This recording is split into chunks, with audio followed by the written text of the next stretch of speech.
Croeso and welcome to the Tennis Wales podcast. I'm Elise. And I'm Owain. And we're your hosts. Each episode will be shining a spotlight on what makes tennis in Wales so special.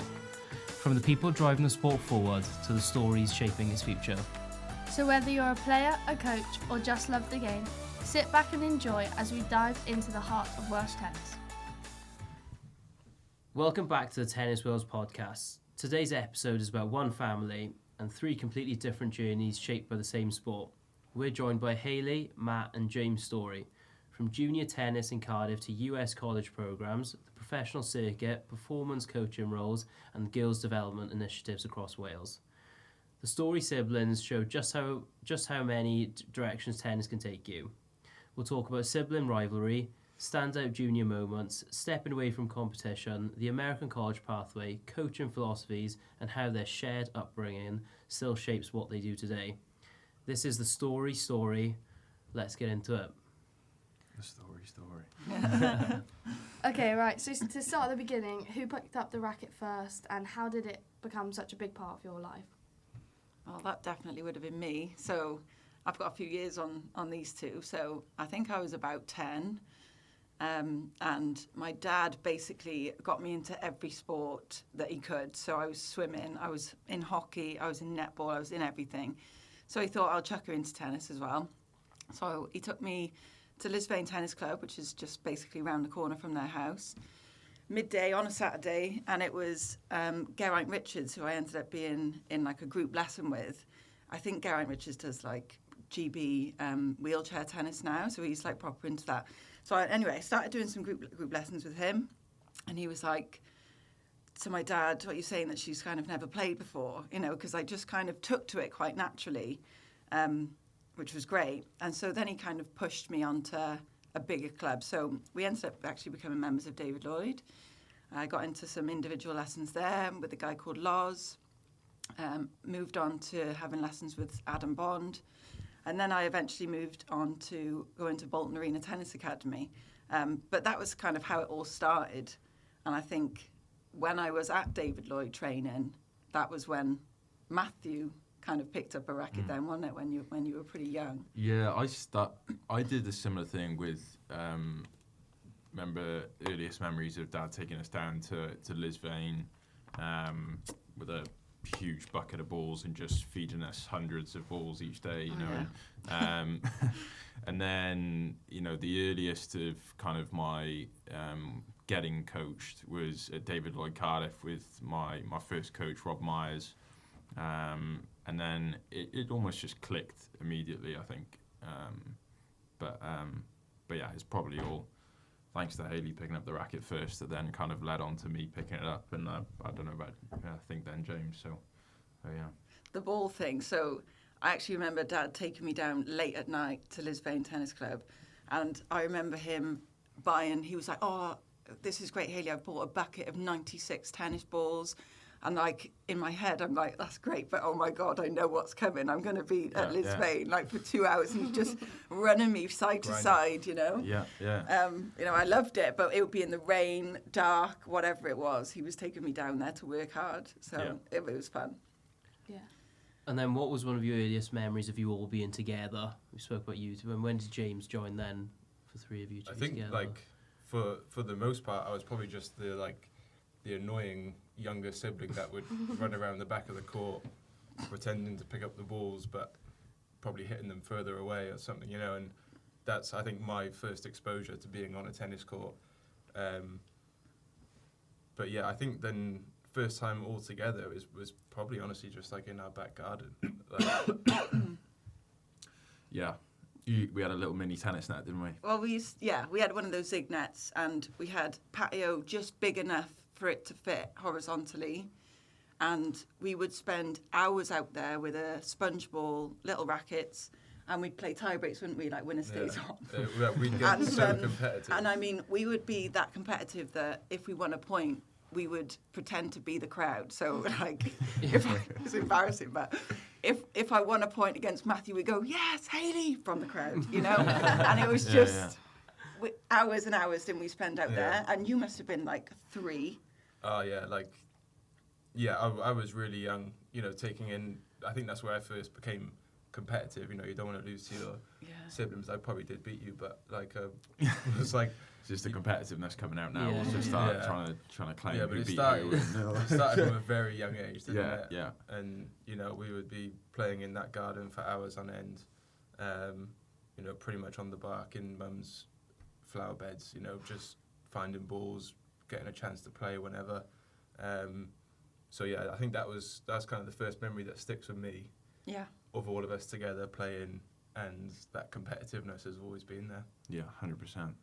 Yeah, and then like carrying on from the competitive side, in terms of when you actually went into competitions, were you all competitive against each other, or were you all in separate ones and just supporting each other? I'd probably say because of the age differences between us, so we were never really like, we might be in the same tournament, but especially for obviously me and James, we were kind of in different age groups at the time. So although back at home we were like really competitive out in the garden with the Zignet, or whether it just be like board games or anything like that, when we were going to tournaments, it then kind of turned into supporting each other a bit more, because we never crossed paths too much in the same tournament, if that makes sense. So we were competitive with each other, but when it came to competing, it was then supporting each other and turned into a bit of motivation. So yeah. I think I remember quite vividly like the Welsh champs kind of in the summer each year, where I was in the youngest age groups and so on, and then I knew that like Hailey and Matt had a final later that day or so, or you know, in multiple age groups even. So you know, when I would go and play my matches or whatever, and those younger age groups, you can probably get the whole event done in a day or two, but I knew that they had been, you know, playing the whole week, and then come the weekend, it's finals weekend of the Welsh champs, you know, so then I'd sit and support and watch, you know, and want the best for them. But as soon as we got home, it was, you know, lock horns, go against each other again.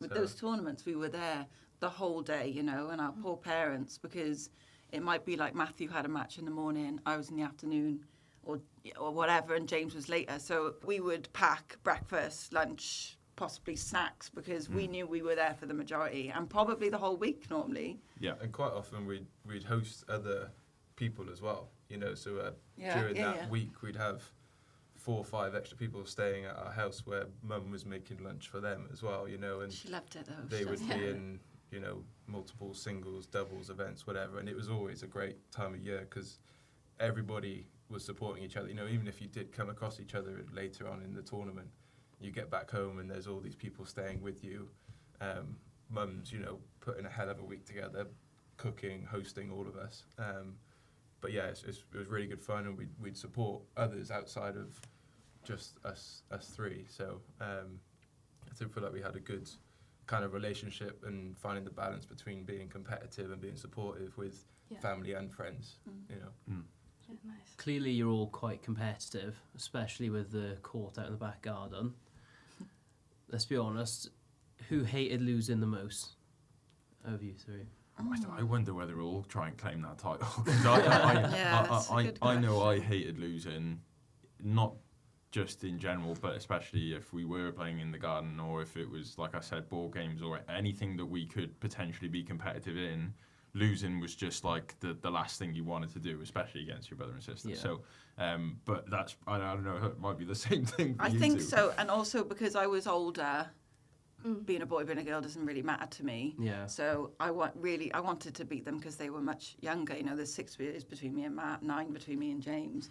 So I'm kind of, you know, 13 playing a 4-year-old. I'm not. I was, you know, sometimes I'd lose, and it was just a bit like, okay, I did lost on purpose, but I never did. You know, I was never losing on purpose. Yeah. It definitely ended in tears a few times. Yeah. Maybe. Okay, now moving on to more like you guys growing up in tennis and junior tennis. When did tennis start to feel like serious for you? Was there a tournament that changed your mindset into, oh, I could like start doing this properly? I think mine started before the when the tournaments kicked in. I think it clicked for me at a very early age, and I'll always remember to this day when I started at Cardiff, David Lloyd Cardiff. with Rob Myers when we were playing when I was in Spongewell. I was probably 5 or so, and we had a rally of it was 187, Okay. and for me that was like from that moment on it was like what's the word? Just felt good, It's like, and I feel like from then going on to competing, having success in tournaments obviously helped then further down the line. But for me, it was like I knew tennis was going to be my thing from that moment because it just was the best feeling that I had from that early on. If that makes sense. Yeah. But yeah, that was my little clicking point. Yeah. I mean, I played all sports growing up, just like Hailey. Mum and Dad put me into everything. Saturday mornings were often have a lesson with Ellen and then get on the football pitch, and then from the football pitch down to the swimming pool. So it was, busy weekends. But I think around the age of 11, 12 is where I kind of started to drop the other sports and really focus on tennis. And my weekends were taken up by tennis tournaments, in freezing cold conditions in the middle of nowhere. But I really enjoyed it, and it was something that I didn't mind missing a social weekend with my friends playing football or whatever. It was like I really enjoyed going away to these trips, and thankfully our parents were able to sacrifice time and take us to all these things. But you'd travel around the country, and it was a way of seeing friends from different parts of the UK like that are also in tennis. But you also see we've got family dotted around the country, so anywhere in the Midlands we go and see our cousins over there, anywhere near London we go and see our cousins over there. So it wasn't just tennis was the be all or end all. There were people in those places as well that I just really enjoyed those weekends regardless of the conditions or how cold it might have been or something. It was fun. Mine was a clicking point for me was probably like a relatively late starter. Really, I was about 10, so I trained really hard, and I was Welsh No.1 under 14. So there was a decision then I had to make at that point, was whether to stay in Cardiff and kind of do the best of what was available, because unfortunately not like there is now, which I'm so glad there is now. There's a lot more available for that age group. And girls, whereas when I was training, there was a couple of squads here and there, mostly with boys, but there wasn't anything that we wanted, as intense as we wanted. So at that point, I made the decision then to go to Bolton Arena, which was a tennis academy. Ended up coming out of school to train. I was training probably 20 hours plus a week with fitness as well. And that was the point where we were like, this is serious now, because, I'm moving away from home. Yeah. At 14, which is a difficult age anyway, for a girl, I'd say. But that was when it was, right, you're going to train really hard now. That was it for me, for sure. How did you find that, moving away from family at such a young age? Obviously, I feel like you're quite close. How was that? So, actually, it was my mum's parents, my grandparents lived in Bolton. Oh, okay. So the move itself wasn't as intense as it would be going to like a host family or something. Yeah. So for the first 2 years, I lived with them. And they would kind of take me back and forward to school. But the tennis academy had an arrangement in place where taxis, you pick you up from school, take you to training. So it wasn't that they had to run me around to tennis. It was just picking me up from school, taking me home from school. So the actual move itself, that kind of made it less daunting, I'd say, yeah, because it was familiarity. Starting a new school, new academy, different accents, right? They're all northern. Even stuff like that was quite daunting, to be fair. But I felt like I settled in quite well. The girl tennis players there, welcomed me really nicely, and I did improve within, training that hard every day. There was massive improvement, and I kind of stayed within that top 10 in the UK part, which was great, Mm-hmm. Yeah. It was probably quite motivating for, I think, me being the next oldest, was remembering Hailey move away to chase, a sport and to be as best as she could to be, and in that sport was good motivation for me. Being, I would have been 8 or 9 at the time. That was when I was really starting to compete and stuff. So So yeah, that was probably a big motivation for me when seeing Hailey go away, training that hard, and doing it away from home, which I knew would have been quite hard already. So yeah. James, you started competing nationally at quite a young age. Do you reckon having these these almost people to idolise really older than you, do you reckon that helped you to compete against top players in Britain? Yeah, well? definitely. I think these two are my role models. You know, I've been inspired by them for a very, very long time, and you know that It's emotional. So cute. And I always will be. But yeah, I think, you know, going away and competing nationally, having seen both of them do that, it was something achievable, and it was something that was spoken about within the household, you know, so I was so excited to then get my chance to go and compete nationally at, I think it was even under 9s when I first started really doing the national stuff. And I think there was one, they used to have a tournament in Cardiff, down at Ocean Way, and that was a national event. And I remember winning that. That was my first ever national title, I guess. And I'm pretty sure I had, maybe not both of you there, but throughout the week you came in and out. You won so many, I actually can't remember. But I remember that. That one. That one sticks out to me because of the support I had from my idols, you know. And then you follow the circuit kind of thing, you know. There's the nationals in the summer in Nottingham, which is like the big deal, you know. And then there's like the clay courts that were down in West Hants, down in Bournemouth. And Tennis Wales ran these trips. So didn't necessarily get to go on these trips with you, I don't think so, but Matt definitely, who was in the older age groups competing against, you know, the best in your age group, people like Clarke and so on, you know, it was, you know, really good to see that sort of level being played beside the court that I'm playing on under 12s. Yeah. You know.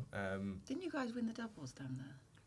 We did. That came a bit one. later. That was an international tournament. Right.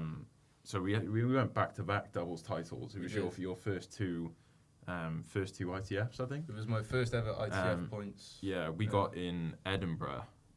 It was an ITF event in Edinburgh, and so we ended up winning that doubles title, which got you your first ITF points, I think, which secured your first ranking. And then we went down to Bournemouth, West Hants the week after, and we ended up winning the doubles title. That's the one I remember, because I was there for that one. Definitely. Yeah. That was a good week. So we beat some players and you would have been 14, I think. I was 16 or 17. Yeah. And we beat some pretty good players who were my age, you know. So I think it was a bit of a hit to the ego for some players. Seeing James across the net, a little 14-year-old, you know, beating them in doubles. But yeah, that was a good couple of weeks. Yeah, cool. And going back to James, you said you started under 9s, competing nationally. Yeah. We did a bit of a deep dive. Did you? Here we go. Looked at your head-to-heads, and we saw that you've beaten Jack Draper 4 times. I knew you Yeah. played Yeah. him. I didn't realise. Lucky Jack. I'm glad I got to reconnect with him recently, otherwise it's been a bit awkward. But no, I played against him a lot, including that one in Cardiff. I'm pretty sure I played him in the final.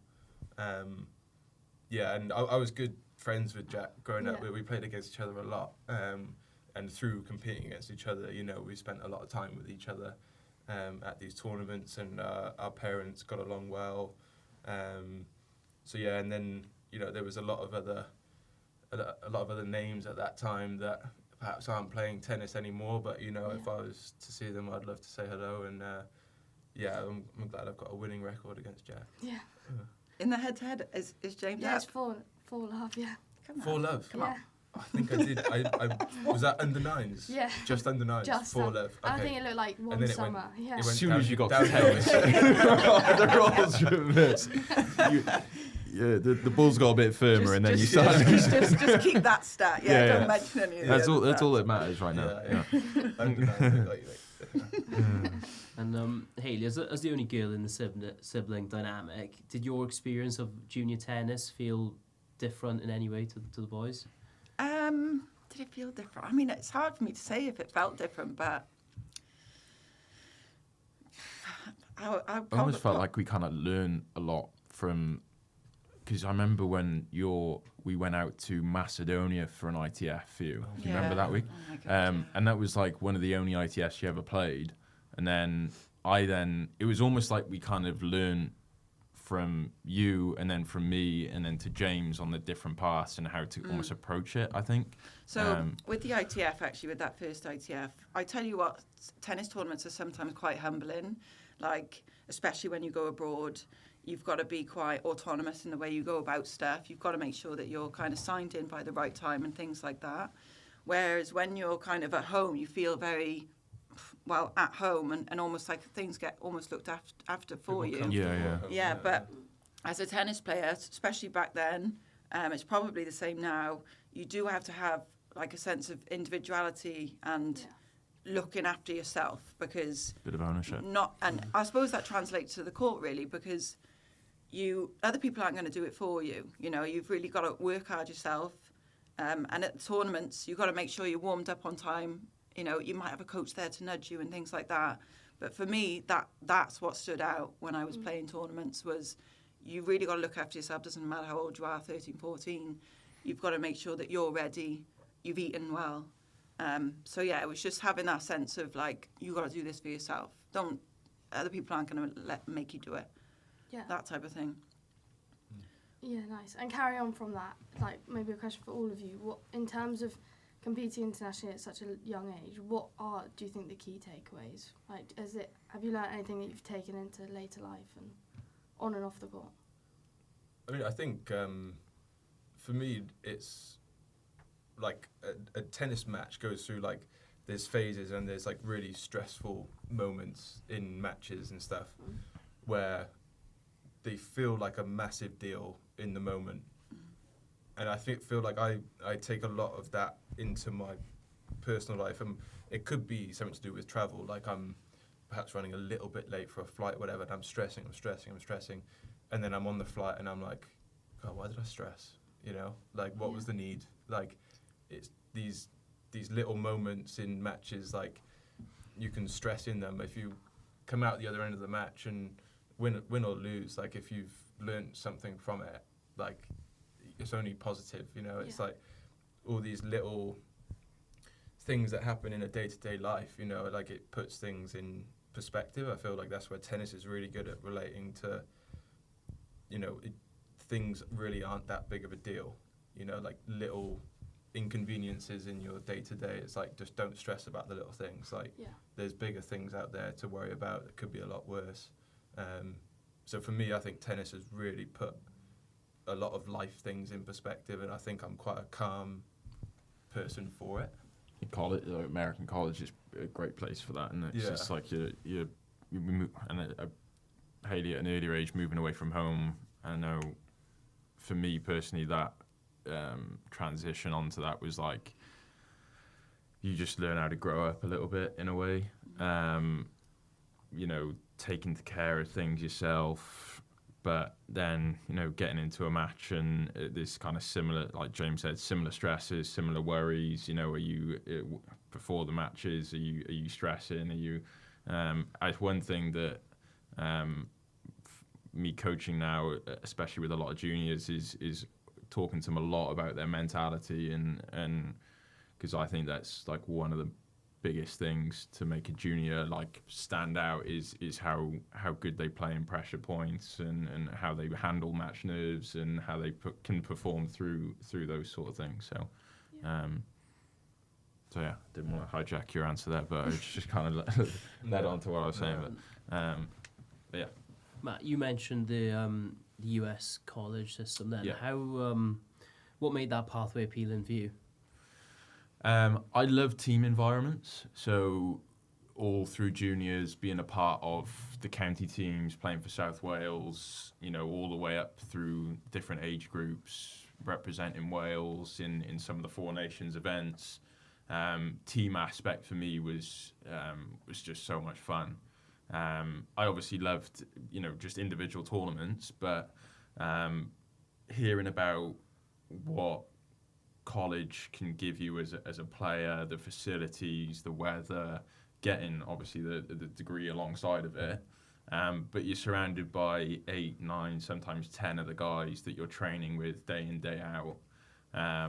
And similar to what Hailey mentioned earlier in terms of how easy it is to be in that environment, having that many players training with, it sometimes can be quite hard to find. So it was almost an easy decision for me playing so many matches. You're traveling all around America, playing different colleges. The atmosphere is great. The team spirit's good. You know, it's just like I was sold on it. Yeah. You know, it was. I don't think there was any other option for me really at that point in my career, around 17 or 18.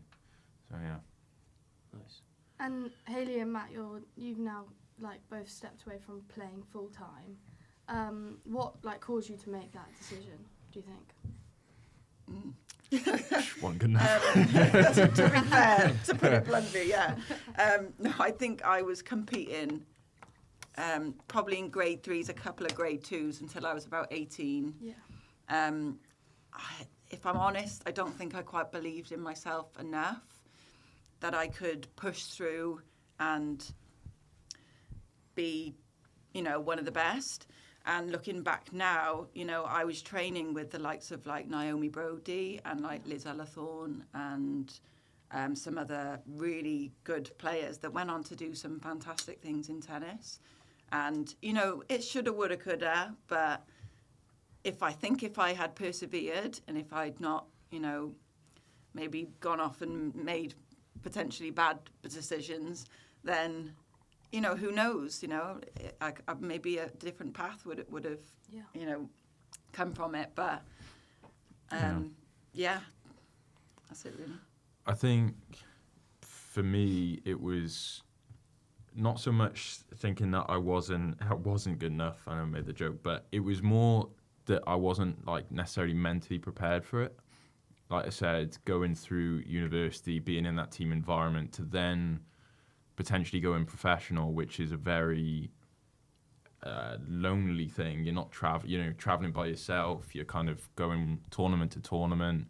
It didn't appeal to me as much, and I wasn't really in the mindset to keep going with it, which I think is also an advantage for me when I'm coaching juniors who have similar aspirations of American college, potentially pro circuit, is working on their mentality behind it and making them as best as they can just to prepare them for what they're getting themselves into, basically. So yeah, for me it was more mental than anything. And we've touched on the American college a bit, but James, how did that college tennis, American college tennis, compare to junior tennis in Britain? You know, culturally, competitively, and personally for yourself. I think massive. I grew up a lot there. I feel like I really became more of an adult. You know, there was that feeling of you're always playing for something bigger than yourself, where you can get tied up into that. Even now, but mostly in juniors. You know, when you're out there on your own, it's, you know, you have team environments every now and then for South Wales and Wales and so on. But for the most part, you're out there on your own competing for yourself. So when I went to the States, I didn't quite realise how much it means. Like each individual match or each individual practice, you know, you're not just there for yourself. You're there to get your teammates better. You know, you're playing for something.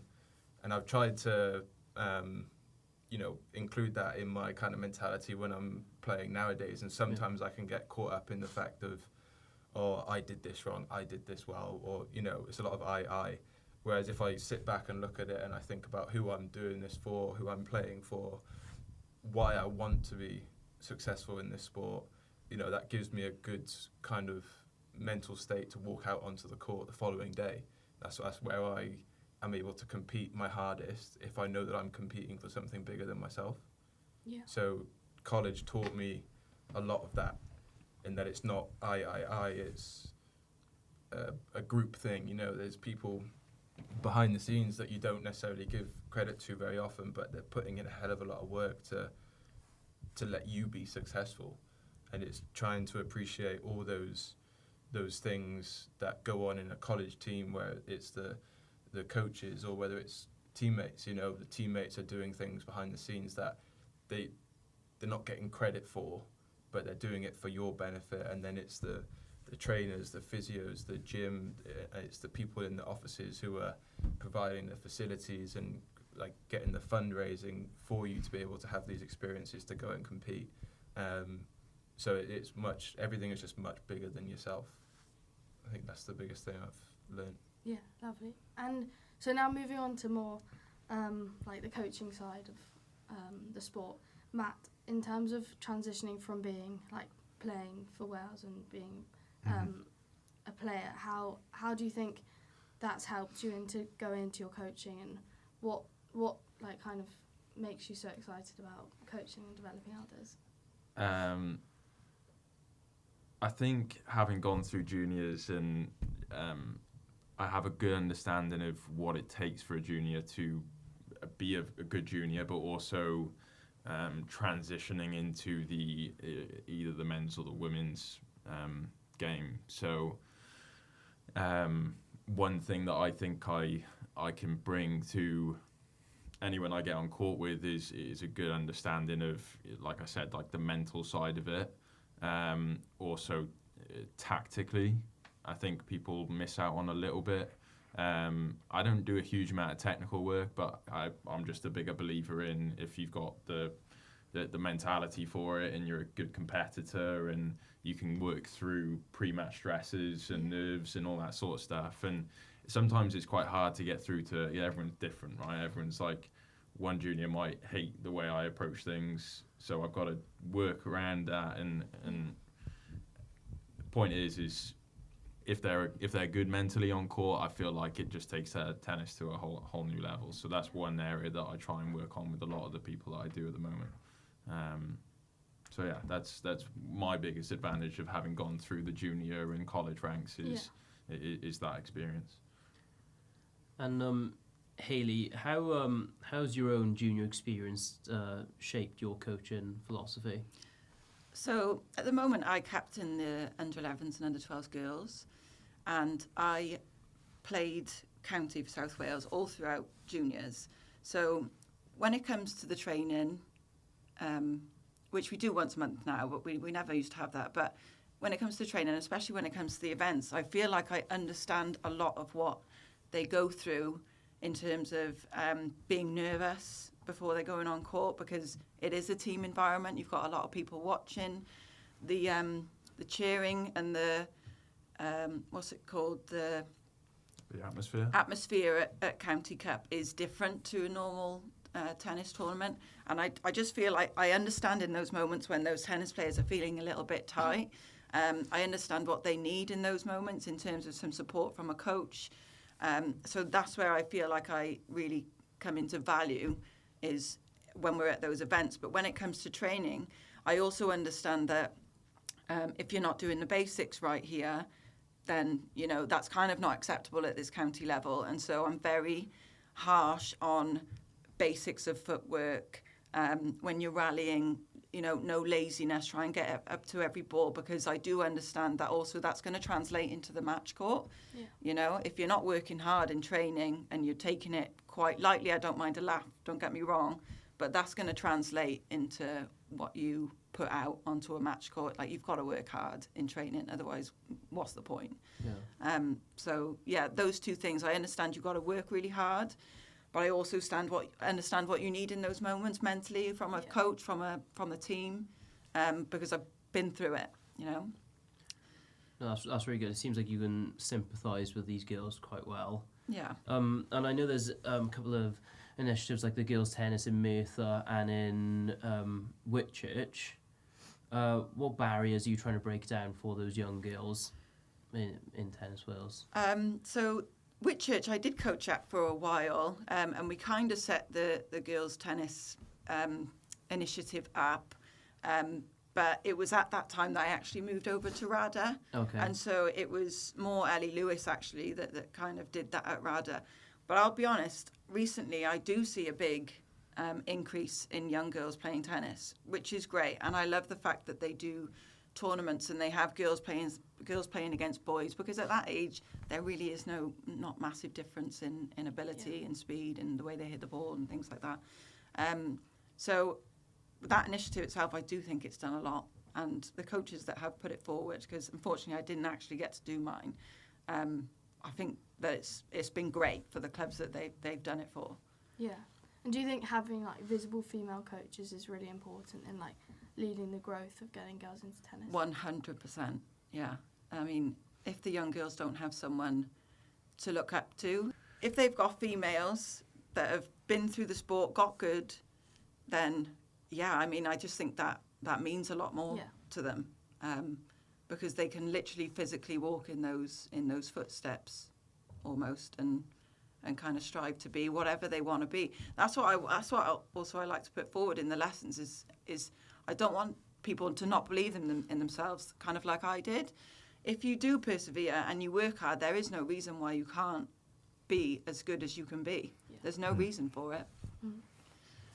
And just to move on to like family and perspective, growing up in the same tennis household, how do you think the environment still shapes how you compete or coach or lead today? I think it was nice, and I mentioned before like the age gap between us, and also with the three of us being in tennis, it's like for any of us to come back home and talk about how we played or anything like that. It's nice to have two siblings that you can kind of bounce off in a way. Yeah. But it's nice. I think even now, for me and Hailey being as coaches, not necessarily gone through the pro circuit or anything, it's like with James now being the last sibling still competing, I feel like we can still provide a lot of good advice and good insight as to what we might see when we're hopefully watching his like live streams or even better in person.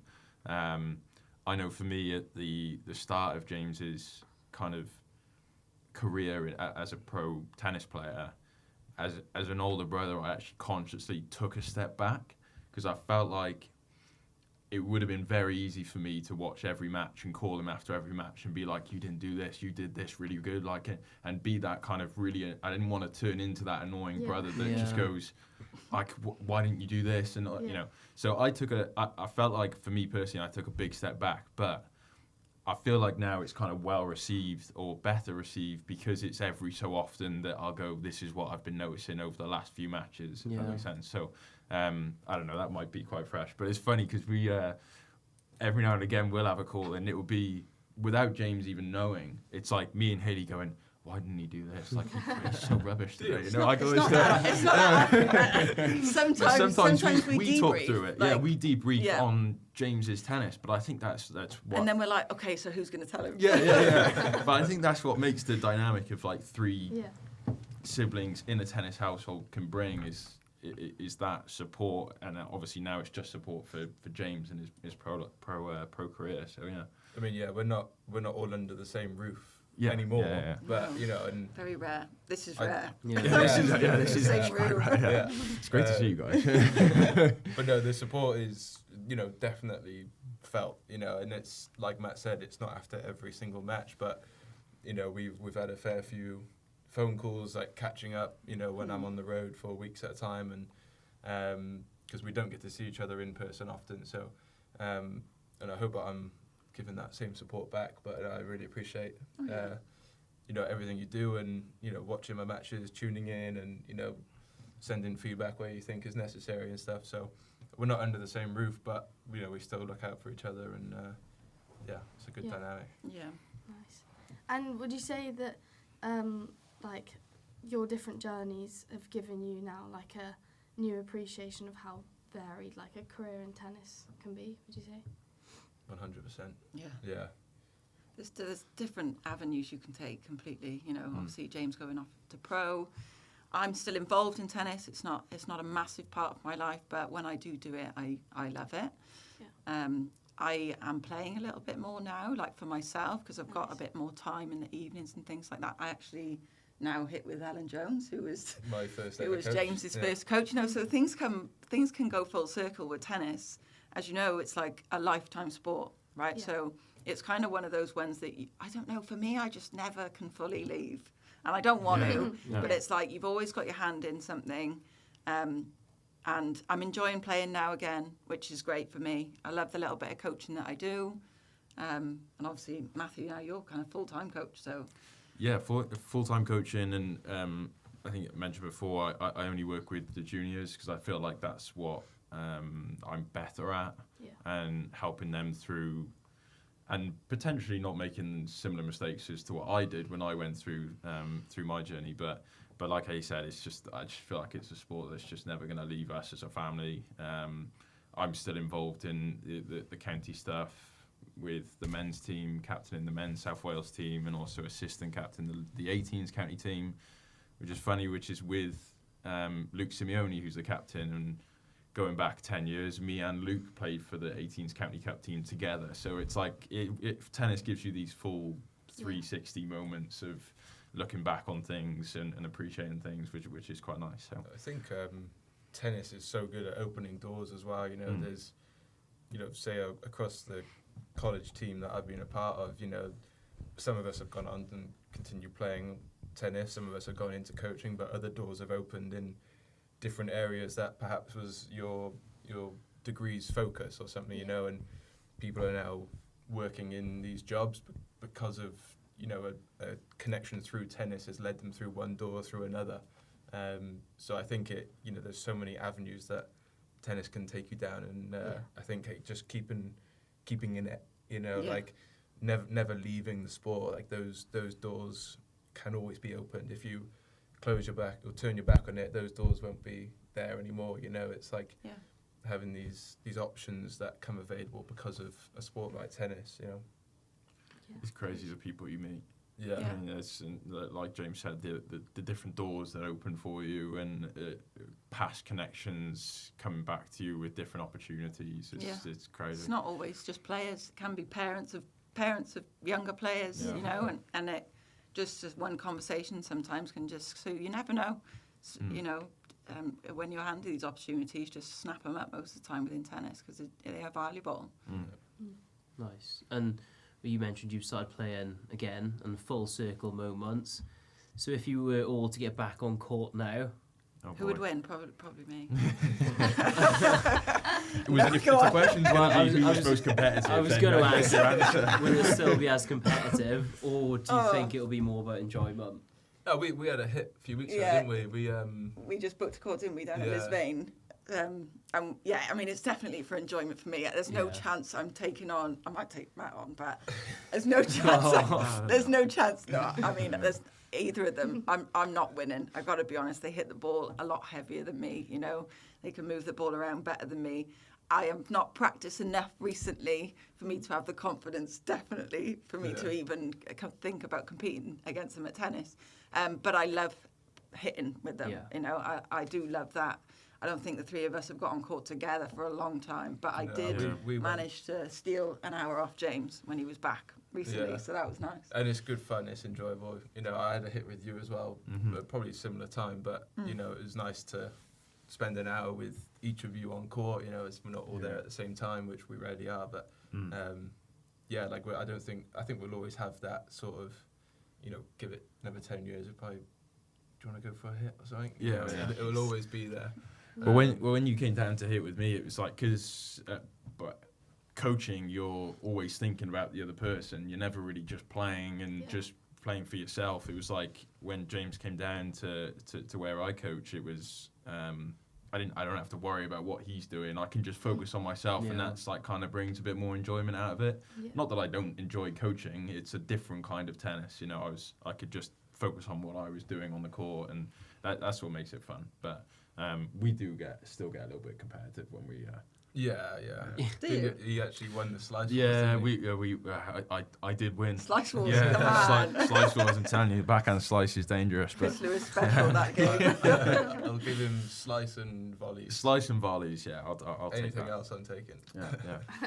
There you go. Nice. Hailey, if like 14-year-old you could see yourself like doing all these girls in sport initiatives and encouraging girls in tennis, like what do you think What do you think she'd say? I think I'd be proud of how I approach coaching now.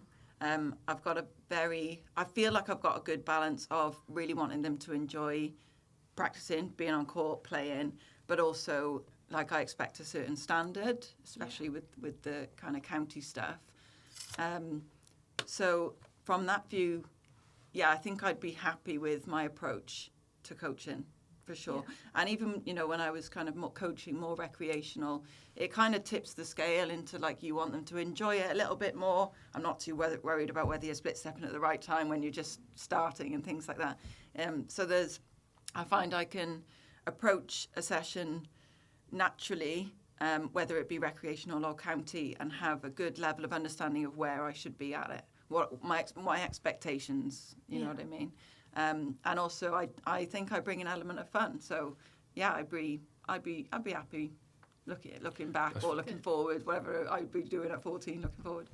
That's one thing that I'm still learning is like coming back from America and going into coaching. I thought it was always just going to be performance, and I'd be this like serious coach going like, come on, like not shouting at players, but really like pushing them. Yeah. And then I go into coaching, and I get on court with 8 5-year-olds that are there to have a good time and play games and stuff, and I'm still getting used to being the coach that can have that more fun on court and make it a bit more lighthearted. So that's one area of my coaching that I'm still trying to get a grasp of. I can't be, come on, split step, you're a 5-year-old. Come on, move your feet. So come on, low tie, get it. Anyway, but yeah. And finally, what does it mean to the Story family now? What does tennis mean for you guys? Is it competing for you, James, or is it something completely different? I mean, for me, right now at this moment in time, it's competing, but I think it's also like looking long term, kind of like what can we give back as a family to a sport that has given us so much, but also to Tennis Wales.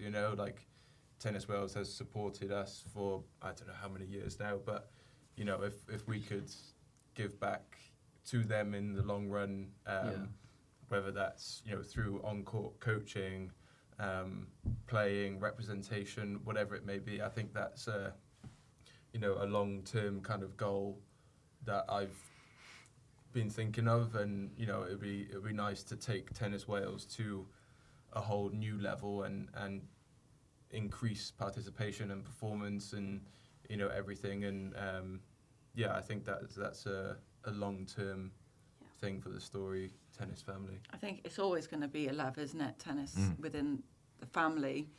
Like mum and dad now, they watch it a lot on telly.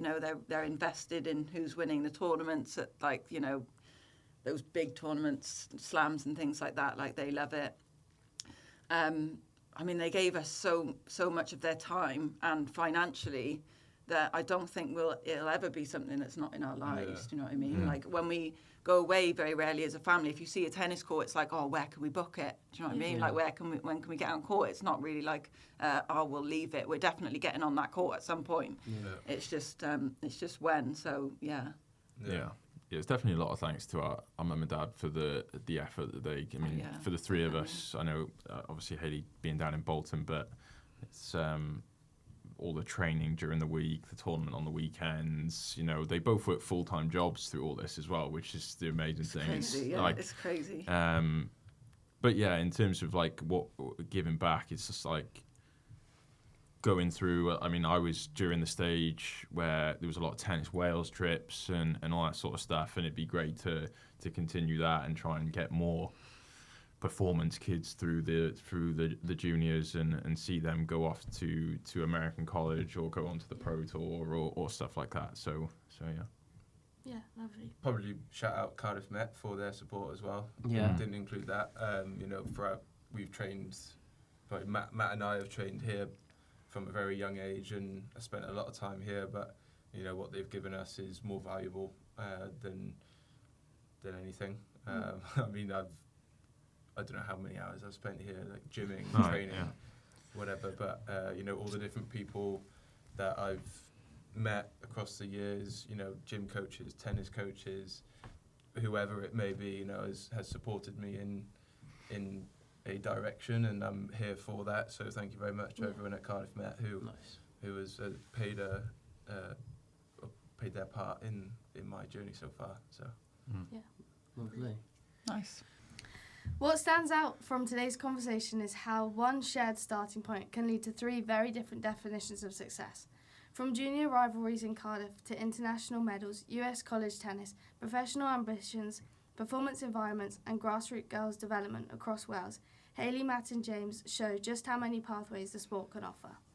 Whether it's James competing on the professional stage, Matt building performance environments, or Hailey investing in the next generation through coaching and girls in tennis initiatives, there's a common thread, a love of the game that began at home.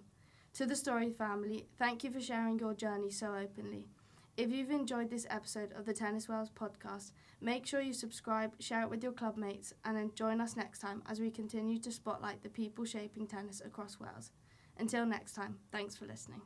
Thank you. thank you. Amazing. Thank you. Thank you. Thank you so much. So,